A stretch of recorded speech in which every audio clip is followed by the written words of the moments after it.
सोलापुरात दिवसेंदिवस काही धक्कादायक प्रकार समोर येत आहेत. चक्क आमच्या मीटिंगला न येता तो दुसऱ्याच्या मीटिंगला का गेला असं म्हणत एका माणसानं एकाला कोयत्यानं वार करून गंभीररित्या जखमी केलं. जयंती मंडळाच्या मीटिंगला न जाता दुसऱ्या मंडळाच्या मीटिंगला गेल्याचा राग मनात धरून एकावर कोयत्यानं वार करून दुसऱ्याला मारहाण करून जीवे मारण्याची धमकी दिल्याची घटना कुमठानाका परिसरात घडली असून या प्रकरणी गुन्हा दाखल करण्यात आलाय. दर्शन अच्युत भोसले व 29 वर्ष राहणार भारतनगर कुमठानाका यांनी दिलेल्या फिर्यादीवरून आप्पा कांबळे, शेखर सुरेकर, अभिषेक रोहिटे एक अज्ञात इसम राहणार तक्षशील नगर यांच्या विरोधात सदर बाजार पोलीस ठाण्यात गुन्हा दाखल करण्यात आलाय.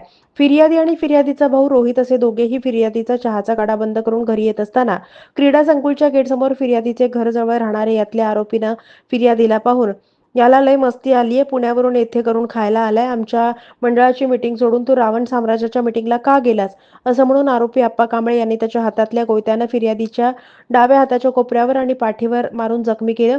आज तू वाचला, तुला मी उद्या खलास करतो अशी दमदाटी केली.